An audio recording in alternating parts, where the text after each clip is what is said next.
Saudara, tema sesi ini adalah Tuhan menyiapkan wadah yang besar dalam setiap kita. Tapi hari ini, saudara, pada waktu saya menyiapkan ini, Tuhan memberikan satu hal yang diperlukan untuk mempunyai wadah yang besar, yaitu yang namanya keberanian ilahi. Saudara tadi sudah belajar tentang kuasa berkata-kata, kuasa deklarasi, kuasa mencipta yang Tuhan berikan buat setiap kita. Hari ini Tuhan mau berikan kepada kita keberanian ilahi. Saudara, keberanian ilahi, kadang-kadang kita berpikir, kenapa ya dia kok berani menginjil, saya takut sekali. Kadang-kadang kita berpikir, kenapa ya orang itu berani menerobos, kok saya tidak bisa. Kenapa ya orang itu begitu nekat. Dan kadang-kadang kita berpikir bahwa nekat itu cuma butuh cara, kesempatan, dan pengalaman. Saudara, itu sebuah cara pikir yang salah. Ada orang yang bahkan berkata bahwa mereka membungkus dengan kemasan kalimat yang baik. Mereka bilang, pakai hikmat dong kalau mau berkata.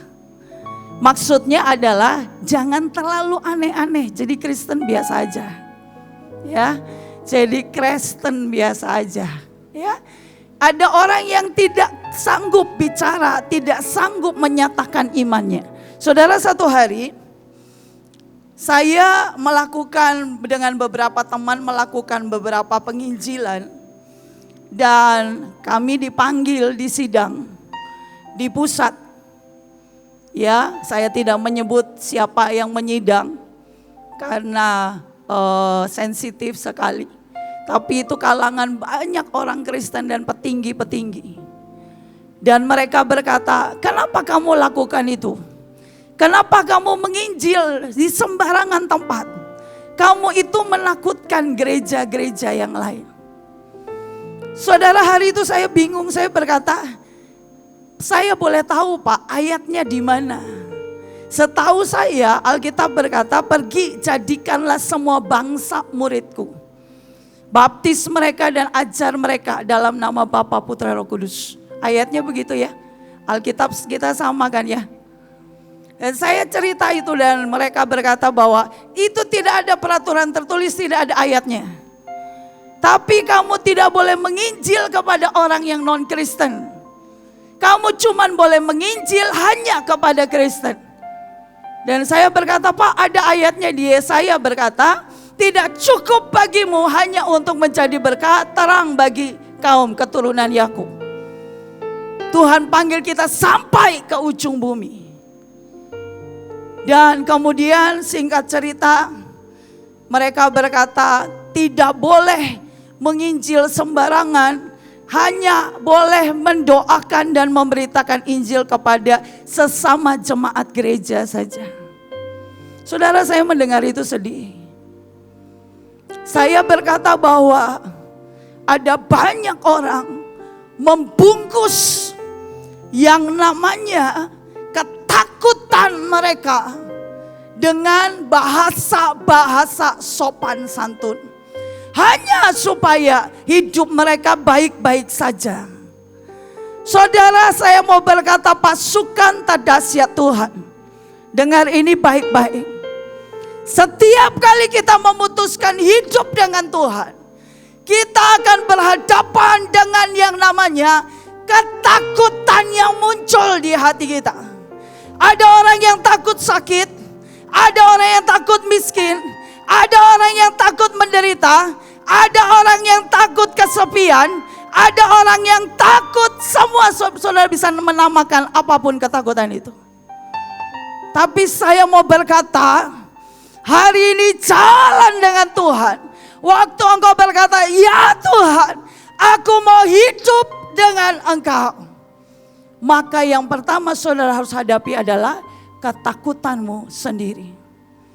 Dan saudara, Tuhan itu tidak pernah memaksa kita langsung. Seperti misalnya begini ya, Saudara baru petobat mula-mula, tiba-tiba saudara harus menghadapi takut untuk khotbah misalnya. Saudara merasa gak pandai bicara. Saudara harus khotbah 5 sesi dalam satu hari. Gak seperti itu. Saudara, Tuhan akan melatih kita untuk sampai kepada tahap itu. Persoalannya ada banyak orang yang tidak pernah membiarkan dirinya dilatih Tuhan. Sehingga dia tidak kemana-mana, dia hanya ada di tempatnya. Saudara, hari ini saya akan kasih beberapa hal. Yang pertama, Tuhan bilang bahwa kita harus melatih untuk memperoleh yang namanya dari Tuhan, keberanian ilahi. Keberanian untuk berkata ya untuk kehendak Tuhan. Saudara, ini tidak gampang. Saudara, tidak mudah untuk berkata ya kepada kehendak Tuhan. Kadang-kadang yang Tuhan bilang tidak cocok dengan yang kita pikir. Kadang-kadang yang Tuhan bilang itu harus menembus dan meruntuhkan egois kita. Tembok kesombongan kita. Kalau hari ini Tuhan berkata, engkau harus melepaskan pengampunan. Engkau harus berurusan dan berkata, Tuhan, aku sangat marah dengan orang itu. Dia layak tidak kuberi pengampunan. Jelas-jelas dia buat kesalahan dan menyakiti. Saudara, itu yang saudara harus berurusan dengannya. Seringkali kita berpikir ketakutan itu berurusan dengan orang lain. No, itu di dalam. Caramu memandang, caramu maju, caramu mendobrak segala sesuatu. Apakah engkau sepakat dan berkata iya untuk apa yang Tuhan mau? Saudara, contoh di Alkitab. Ada seorang yang sangat besar sekali. Yang kita kenal dengan nama Abraham. Saudara, hari itu Abraham belum kenal Tuhan. Dia tidak beragama, dia menyembah dewa dan patung. Tapi hari itu Allah memilih dia. Allah punya tujuan yang besar untuk Abraham dan keturunannya dan bangsa-bangsa di bumi. Allah punya tujuan keselamatan. Sehingga matanya hari itu tertuju kepada seorang yang bernama Abraham. Saudara, kita buka di Kejadian 12 ayat 1. Berfirmanlah Tuhan kepada Abram, namanya masih Abram. Pergilah dari negerimu dan dari sanak saudaramu dan dari rumah bapamu ini ke negeri yang akan kutunjukkan kepadamu. Saudara, hari itu Abraham berumur 70 tahun. Dan butuh waktu puluhan, 20-an, 15-20-an tahun untuk dia melangkah. Kenapa? Abraham itu disebut sebagai apa? Bapak orang beriman. Ya, saudara pikir dia cukup punya iman yang besar? Enggak. Abraham itu seorang penakut dan pecundang. Kalau saudara baca di kitab Kejadian 17 dan 20, dia 2 kali menjual istrinya hanya karena dia takut dibunuh. Yang kedua, dia bilang sama istrinya, dimanapun tempat, kamu ngakulah sebagai saudaraku. Saudara, kenyataannya benar dia saudaranya Abraham. Tapi hari itu, dia tahu raja sangat menyukai Sarah.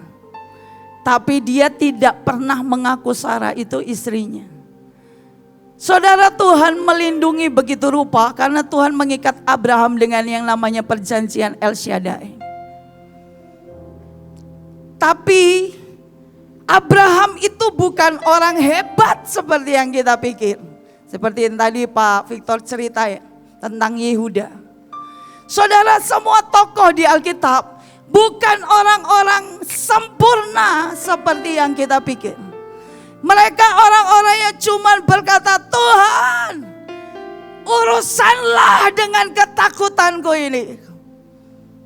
Dan Tuhan membawa mereka jalan langkah demi langkah. Sampai semua keajaiban perjalanan mereka dengan Tuhan dicatat di Alkitab sebagai sebuah keajaiban. Saudara, saya kasih contoh sedikit Kejadian 17. Ayat 1 dan 2 sampai 2 dan 6. Ketika Abram berumur 99 tahun, maka Tuhan menampakkan diri kepada Abram dan berfirman kepadanya, "Akulah Allah yang Maha Kuasa, hiduplah di hadapanku dengan tidak bercela." Saudara, stop dulu sampai di situ. Saudara, ini sebuah sapaan, ini sekaligus sebuah iman dari pihak Tuhan kepada Abraham. Saudara, hari itu Tuhan sedang mendatangi seorang yang sangat penakut, pengecut, dan bahkan dia belum mengenal Allah. Tapi hari itu dia memilih, dia keluar dari Ur Kasdim. Saudara, hari itu Tuhan datang dan Tuhan berkata, "Abram, hiduplah di hadapanku." Pertama, yang kedua, dengan tidak bercacat celah. Saudara, kalau saudara baca waktu kejadian Sarah dan Hagar, waktu Sarah suruh Hagar menghampiri Abraham. Dan kemudian siapa tahu ini anak perjanjian dari Hagar. Kemudian menghampiri itu tidur dengan Hagar dan hamil. Dan keluarlah Ismail. Saudara, 2 kali Sarah merengek minta Abraham mengusir Hagar.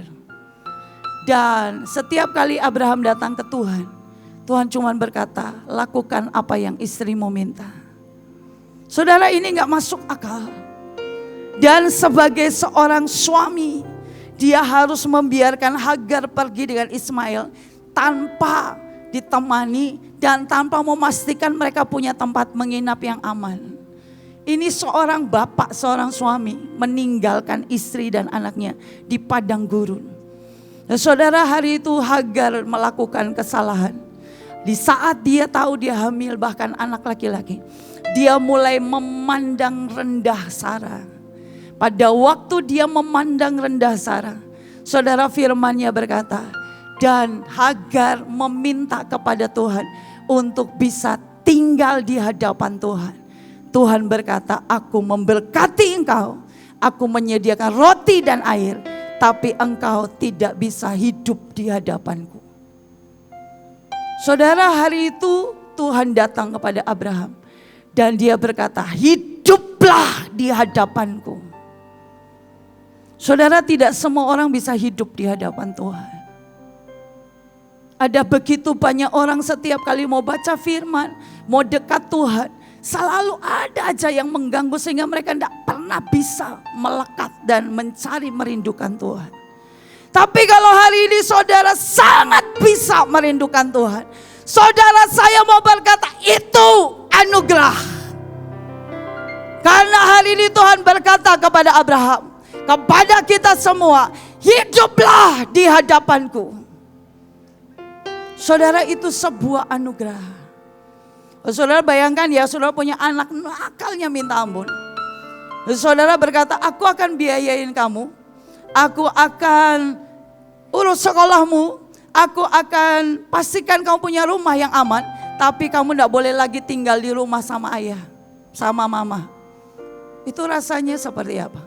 Itu sama dengan tidak boleh tinggal di hadapan orang tua, di hadapan Bapa. Itu menyakitkan sekali. Karena tidak ada perlindungan, tidak ada pembelaan, tidak ada pertolongan, tidak ada pemeliharaan. Dan hari ini Tuhan berkata, untuk engkau berkata ya buat kehendak Tuhan, engkau akan dapat berkat yang namanya engkau tinggal di hadapan Bapa. Yang kedua, Tuhan berkata, hiduplah dengan tidak bercacat celah. Saudara, di tempat ini ada yang hidup tidak bercacat celah? Tidak ada ya? Tadi Pak Victor cerita mengeluh, meratap, ya nggak ada hukumannya, tapi itu dosa di hadapan Tuhan, berputar-putar ratusan tahun di padang gurun.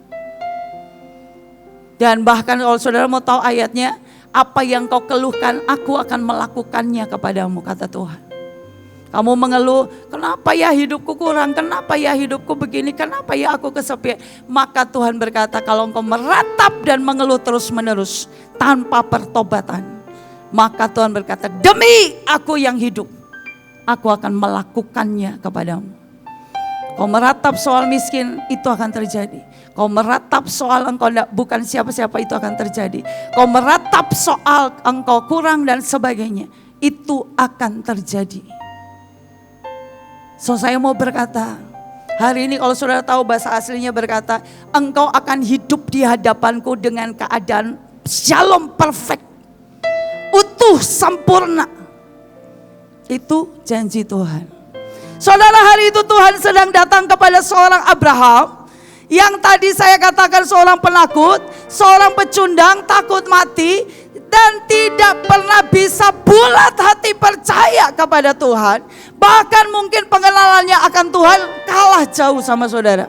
Saudara mungkin sudah ikut Bahtera 10 tahun, 15 tahun. Abraham hari itu baru.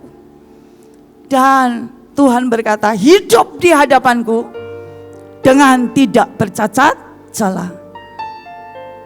Siapa yang mau hidup di hadapan Tuhan dan tidak bercacat celah? Saudara, itu janji Tuhan. Waktu kita berkata, berani berkata iya buat kehendak Tuhan. Saudara, ada begitu banyak yang Tuhan katakan. Pada waktu Abraham melewati semuanya, tiba-tiba ada satu masa keteriakan Abraham akan keadaannya dan melihat apa yang Tuhan imankan kepadanya, membuat Tuhan mengikat Abraham dengan perjanjian El Shaddai. Saudara, El Shaddai itu arti katanya adalah Allah yang maha kuasa, Allah yang tidak akan pergi sebelum saudara menang.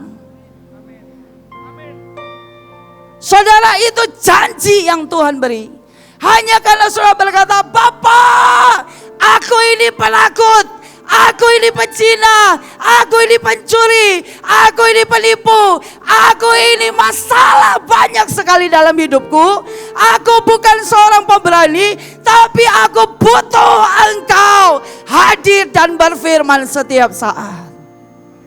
Maka waktu itu teriakan naik ke hadapan Tuhan.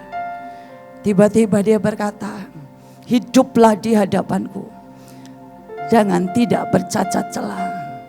Dan kemudian dia mengikat kita dengan perjanjian El Shaddai. Saudara, berkali-kali kalau saudara baca ceritanya, saudara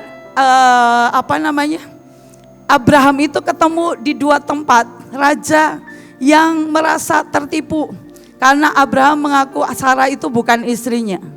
Saudara, di Mesir pada waktu dia melakukan itu dan Tuhan melindungi Abraham, apa yang terjadi? Satu negeri perempuannya mandul gara-gara ingin melindungi Abraham dari pihak Tuhan. Kemudian rajanya tahu bahwa ini adalah orangnya yang sesuatu tanda ajaib dalam hidupnya. Dia tidak berani menyentuh Sarah, dikembalikan. Saudara, yang terjadi begini, dia cepat-cepat bilang, Abraham, pergilah cepat, jangan lama-lama di sini karena kamu menyebabkan sangat banyak masalah. Tapi kemudian dia gak mau Abraham marah, karena dia takut kalau Abraham marah dia kena lagi masalah.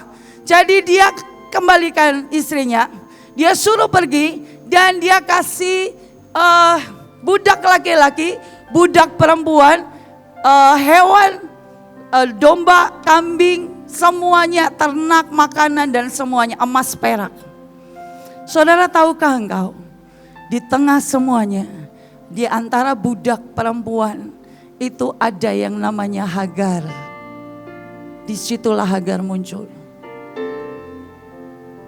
Dan terjadilah seperti yang kita tahu sampai hari ini. Saudara, saya mau berkata dalam hidup kita, ada begitu banyak kesalahan yang mungkin pernah kita buat. Tapi Dia Tuhan yang setia. Dia Allah yang sanggup merekayasa. Tapi Alkitab berkata apa? Tidak kau pandang hina hati yang remuk. Datanglah dengan sebuah pertobatan. Mintalah roh pertobatan. Supaya hidupmu direkayasa Tuhan.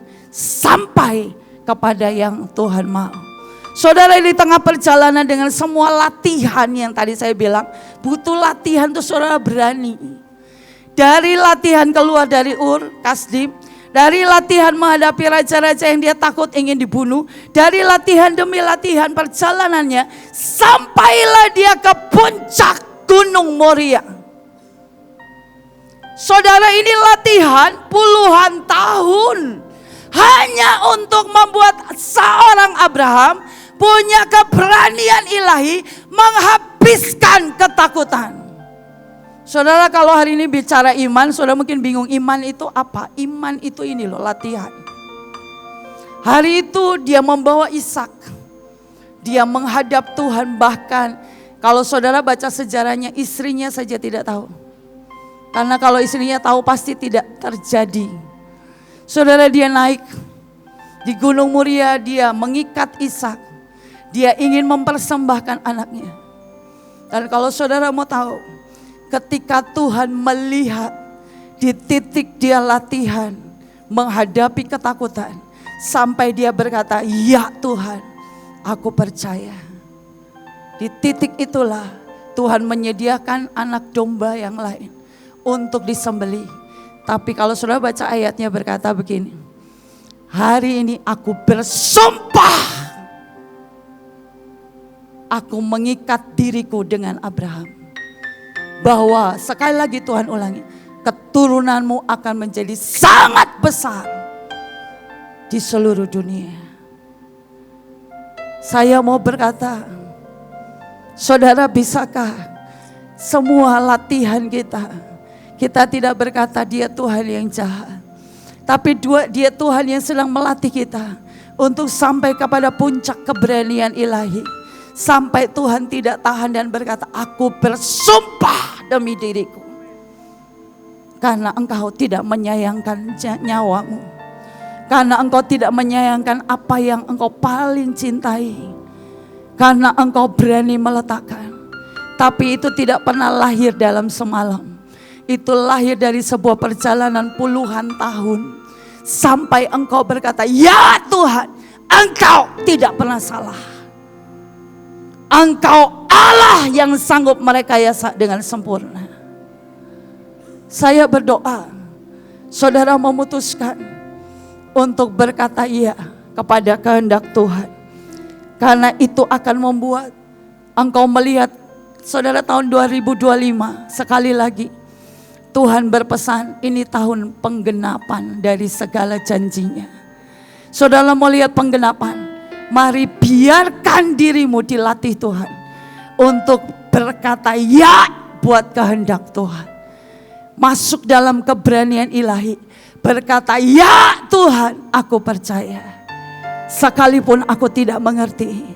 Sekalipun ada begitu banyak suara yang seolah-olah mencegahku dari jalan-Mu Tuhan.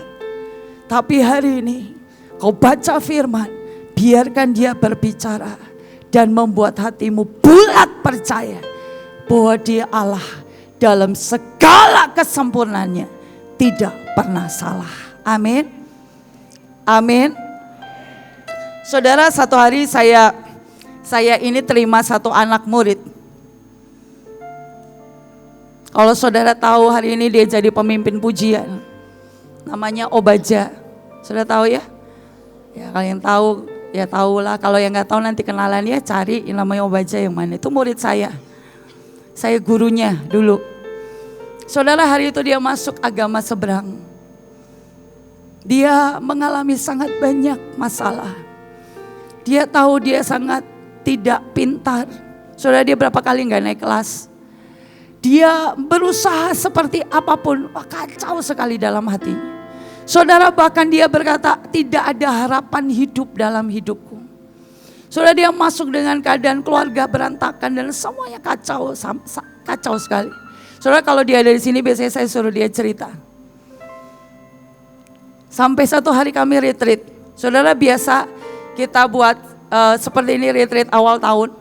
Kita buat retreat buat murid awal tahun ajaran. Hari itu kita buat retreat. Dan dia gak bisa menangis. Dia bingung lihat teman-temannya kiri kanan nangis tilawat Tuhan. Nangisin apa sih? Hatinya itu sudah beku, gak ada rasa. Sampai akhirnya sesi terakhir. Dan mau masuk sesi terakhir, lagi istirahat makan. Dia datangin salah satu guru. Saudara, dia tanya sama guru ini, pertanyaannya sederhana sekali.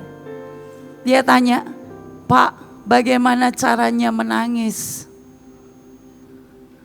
Karena yang dia tahu ada sesuatu di dalam menangis. Dia tidak minta pertobatan, dia tidak minta keselamatan, dia tidak minta semua bahasa rohani yang hari ini saudara bisa namai itu.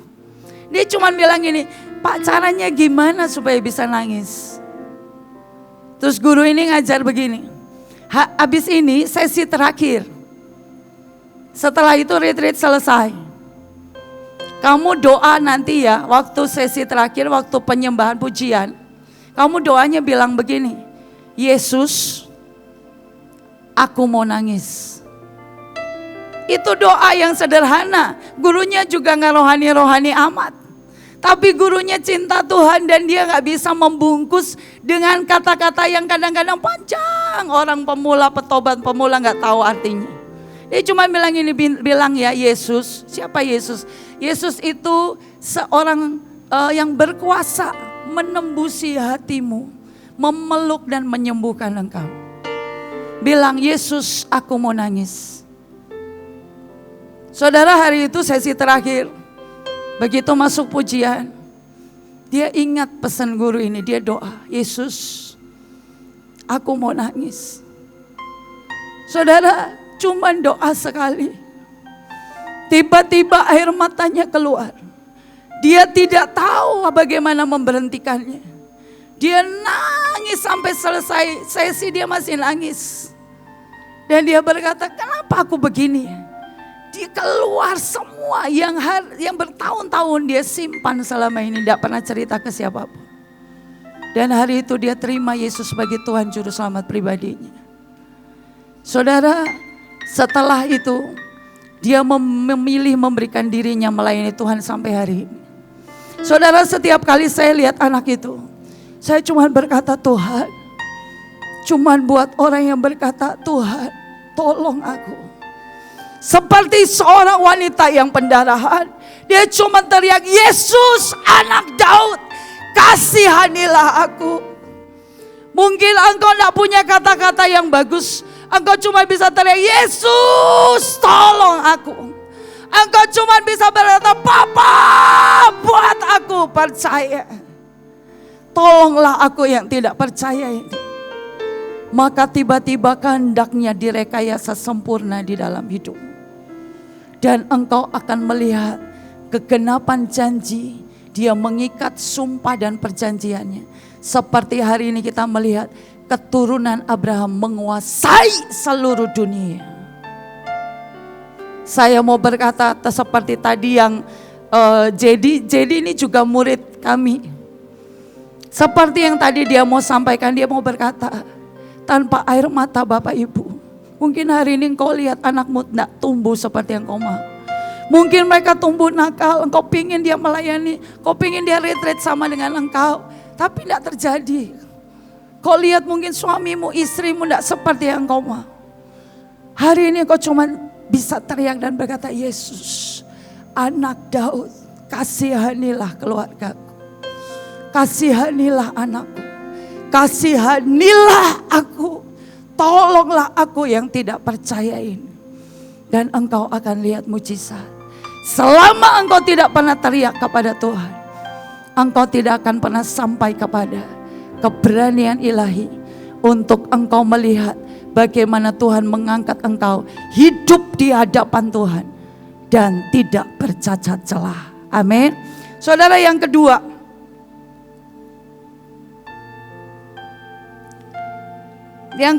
Tuhan berikan kepada kita keberanian untuk menyatakan nama dan kuasa Tuhan. Saudara, kadang-kadang kita itu tidak pernah berani untuk menyatakan kita ini Kristen. Kadang-kadang kita mungkin tidak berani untuk menyatakan nama Tuhan, bahkan menginjil. Saudara, cerita di Alkitab seorang yang bernama Daud. Saudara, Daud itu bukan orang yang tiba-tiba boom, dan sejarahnya mencatat dia mengalahkan Goliat dan tercatat sampai hari ini. Dia melatih, membiarkan Allah melatih dirinya hari demi hari. Saudara tahu latihannya apa? Saudara, dia anak dari seorang yang dia merasa dia tidak dianggap. Dia bukan siapa-siapa. Bahkan kalau saudara baca di Alkitab, dia hanya menggembalakan kambing domba 1-2 ekor, 2-3 ekor. Bukan yang ratus ribu. Ya, kalau misalnya hari ini Tuhan percayakan saya memimpin di sekolah, murid saya 2.500, mungkin hari itu kalau Daud muridnya cuma 2-3 orang. Tapi saudara, kalau engkau baca di Alkitab, Daud itu waktu pelihara 2-3 ekor kambing domba, Alkitab bilang dia mempertaruhkan nyawanya membunuh singa dan beruang. Bayangkan, 2-3 ekor. Dia mempertaruhkan nyawanya membunuh singa dan beruang. Saudara, bisakah engkau pada saat Tuhan mungkin baru mempercayakan yang kecil, engkau habis-habisan melakukan segala sesuatu tanpa tepuk tangan, tanpa pujian, tanpa terima kasih. Bahkan orang tidak peduli, orang menganggap kamu nganggur, tidak kerja. Tapi engkau sedang berkata, aku ini habis-habisan mempertaruhkan segalanya untuk mempertahankan yang Tuhan percaya. Mungkin hari ini engkau habis-habisan buat keluargamu, dan mungkin keluargamu belum terjadi perubahan. Saudara, keluarga saya pernah sangat berantakan dan saya nyaris. Ya, kalau tadi pagi Pak Victor bilang hampir itu gak enak, hampir kaya, hampir diberkati. Kalau saya beruntung, hampir cerai gak jadi. Ya, saya hari itu gak tahu lagi harus pegangan sama siapa. Tapi hari itu bahkan saya itu ketemu satu orang guru. Kami terima hari itu guru, dan guru ini full timer dari sebuah gereja besar di Jakarta. Dan dia berkata dengan sangat santai, ada masalah sama kamu sehingga keluargamu hancur dan berantakan. Saudara, hari itu saya sangat ingin dimengerti dan dibilang bahwa kamu yang sabar ya, kamu kuat ya, kamu percaya. Tapi perkataan itu membuat saya berkata, ya memang ada masalah sama saya. Maka dari itu peristiwa ini membuat saya bertobat dan cari Tuhan. Saudara, hari ini saya bersyukur Tuhan pulihkan segala sesuatu. Tapi hari-hari di mana engkau hancur, engkau gagal. Hari di mana engkau mungkin tidak melihat semua seperti harusnya yang engkau dengar tentang janji Tuhan. Hari itu apakah engkau bisa tetap berkata, dengan segenap hatiku, aku akan mempertahankan yang 2-3 ekor ini. Aku akan membunuh beruang dan singa. Aku akan menghabisi semua kata-kata negatif, semua kata-kata orang yang melemahkan, yang membuat aku bisa tidak percaya kepada Tuhan. Apakah engkau orang yang teruji, terlatih di masa-masa itu? Saudara, hari itu Daud melewati semua sepi padang gurun tanpa saksi mata siapapun. Dan dia mempertaruhkan segala sesuatunya. Dan surga mencatat. Tuhan membawa dia begitu rupa. Sampai pada waktu dia berhadapan dengan Goliat. Saudara, yang membuat Daud terusik itu bukan hadiahnya saja. Hadiahnya itu menarik. Jadi menantu raja, keluarganya dibebaskan pajak, dan dia dapat anak perempuannya raja. Dia dapat tahtanya raja. Hadiahnya menarik sekali. Tapi yang mengusik hatinya ketika Goliat menghina nama Tuhan.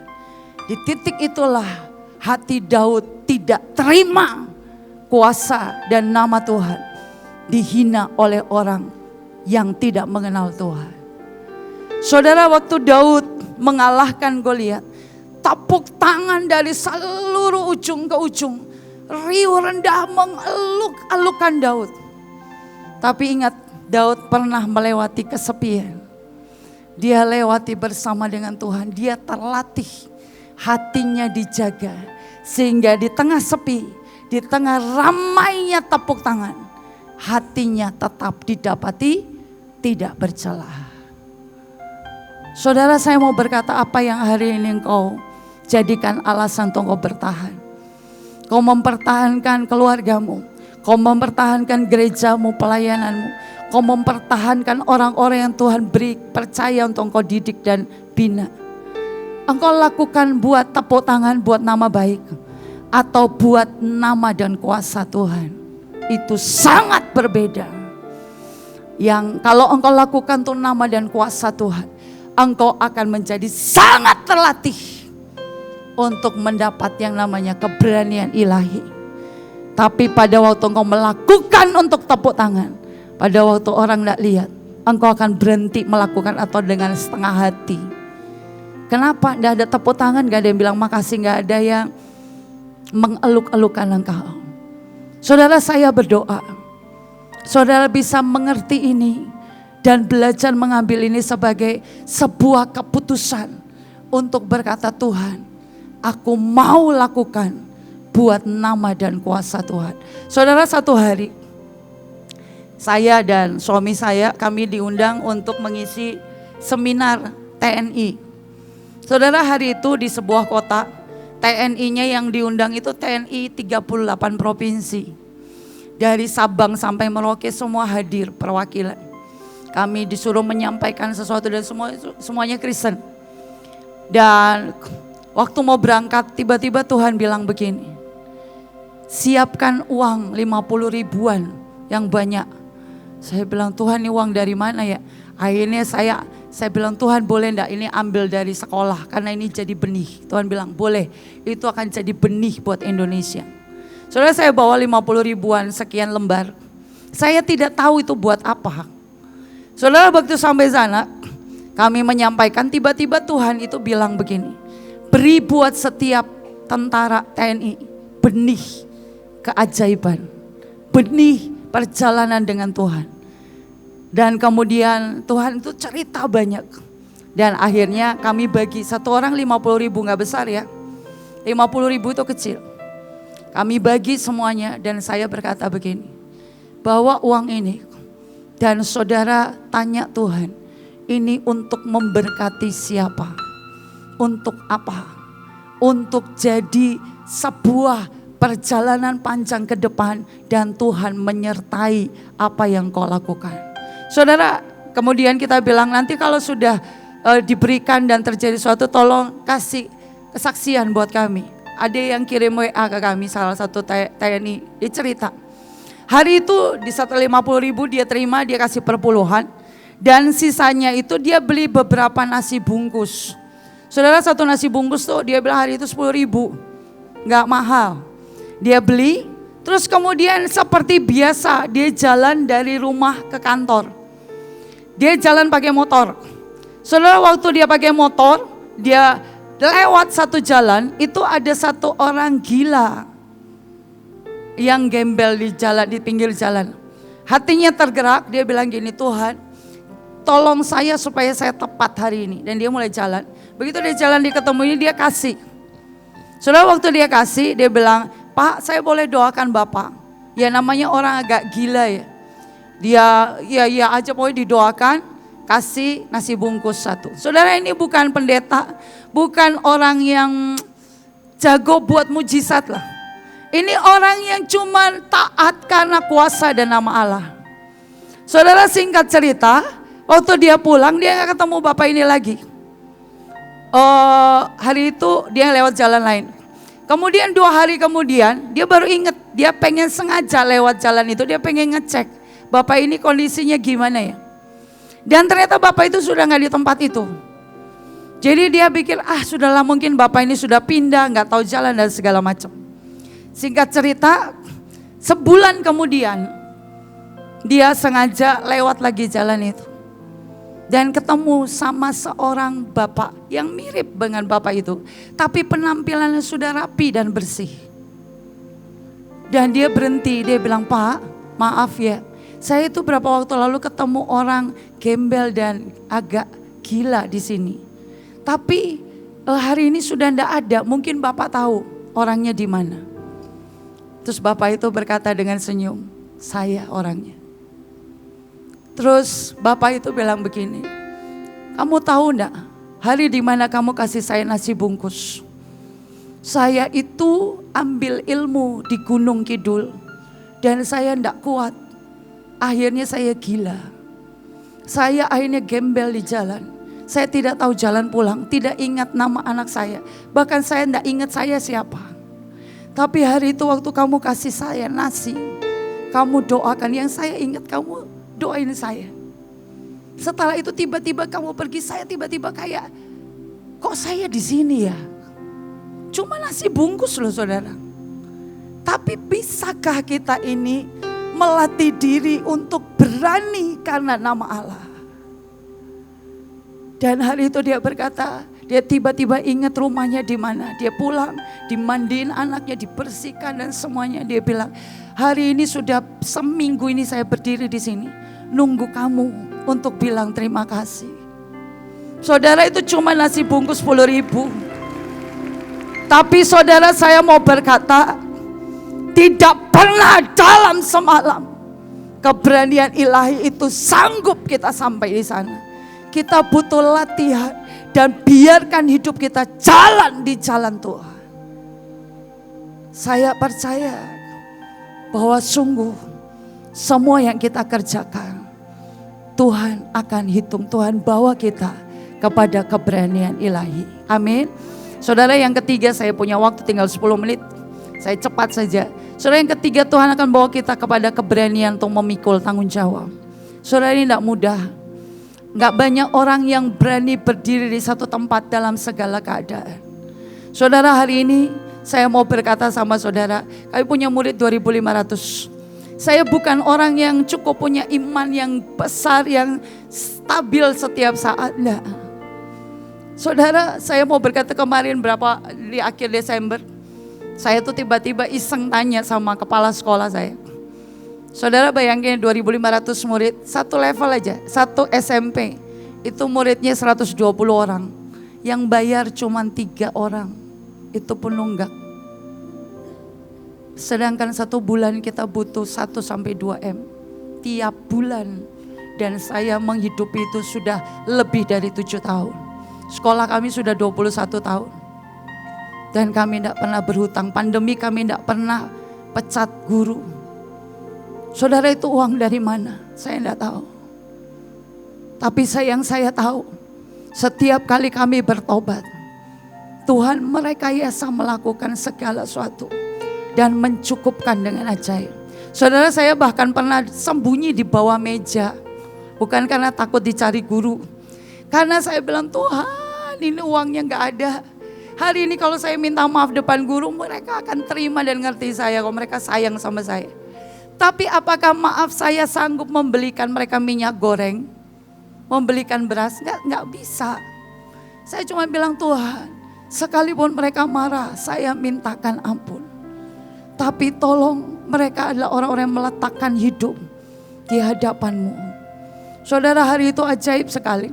Saya berdoa di bawah meja, suami saya berdoa di atas genteng. Kita itu punya genteng sekolah, itu tempat saksi bisu setiap kali kami punya banyak masalah, anak-anak yang tidak bisa tertolong dan sebagainya, itu saksi bisu, air mata, air liur, semua air keringat, semua di sana. Dan tidak ada yang tahu, hanya kita dan Tuhan.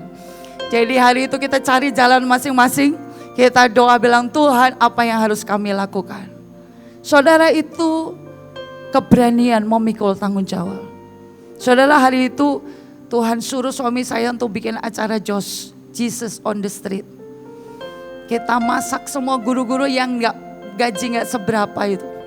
Mereka kumpulin ikan, kumpulin beras, kumpulin tahu, kumpulin apapun. Mereka masak sebisanya. Dan kemudian kita tentukan hari kita jalan bagi malam-malam ke semua yang gak punya rumah, yang homeless. Saudara, hari itu kita sudah kumpul, hujan deras. Saya jujur ya, saya bilang sama saudara, saya bukan orang yang punya iman stabil. Hari itu saya sudah berkata begini, besok saja kita bagi. Dan guru-guru berkata, sayang, nanti makanannya dingin, gak bisa dipanasin lagi. Dan akhirnya kami Ya sudah, saya bilang saya sepakat, tolong kita harus naikkan iman sama-sama. Saudara, itu masih hujan, kita berdoa, kita perjamuan, kita pengurapan, semua jalan pakai motor, saudara. Saya cuma bilang plastikin supaya nggak kena air. Saudara, begitu kaki orang yang pertama menginjakkan halaman, hujan stop. Saya cuma bilang, Tuhan, imanku ini loh di mana? Tapi Tuhan bilang cukup, kamu nggak lari aja. Udah, nanti Tuhan yang akan atur dan rekayasa dan tambahkan yang kurang. Itu cara kerjanya, saudara. Saudara, kita tidak perlu tunggu semua sempurna dan stabil baru kita melakukan. Dan kita pikir semua akan sempurna. Tidak. Itu perjalanan engkau harus menikmati Tuhan di dalamnya. Saudara, kemudian waktu saya doa di bawah meja, Tuhan itu bilang begini, sekarang tulis cek 100 juta, hari itu kurang 75 juta. Dan kalau nggak ada uangnya, semua nggak bisa gajian karena sistem. Nggak bisa cuman 1 atau 2 yang nggak tercover. Itu karena sistem semuanya rame-rame nggak bisa gajian. Saya cuma bilang, uang dari mana 100 juta? Tulis cek, narik dari mana? Nggak ada uang sama sekali. Tuhan bilang tulis aja. Nah, saya tulis, saya taruh di meja. Saya nangis lagi di bawah meja. Saya cuma bilang, Tuhan, aku ini orang yang gak akan pergi kemanapun. Karena aku tahu ini sekolah punyamu. Kalau kita ndak gajian, saya akan hadapi rame-rame. Saudara, kemampuan memikul tanggung jawab tidak pernah membuat engkau ingin meninggalkan keluargamu. Kemampuan memikul tanggung jawab tidak akan pernah membuat engkau ingin meninggalkan gerejamu, pelayananmu, pekerjaanmu, apapun yang hari ini berat di pundakmu. Tapi bersama Tuhan engkau akan lihat yang sangat ajaib. Saudara, dan saya dikasih waktu jam 9. Hari itu sudah jam 9 kurang 15. Lewat dari jam 9 tidak ada yang gajian. Saya cuma berdoa, saya bilang, Tuhan, aku percaya padamu. Aku tidak akan kemana-mana, aku di sini. Aku akan menghadapi guru-guru. Saudara, 9 kurang 5. Tiba-tiba ada yang WA saya. Dia bilang, Tuhan suruh saya transfer ke kamu 100 juta buat sekolah. Saudara, waktu saya baca itu ya, saya tuh gemetar banget. Saya baru ngerti kenapa Tuhan suruh saya nulis cek di depan. Kalau nulisnya di belakang kan gak bisa, tanda tangannya gemetar ditolak. Bener ya? Jadi hari itu saya telepon banknya, saya bilang, tunggu, uangnya sudah masuk.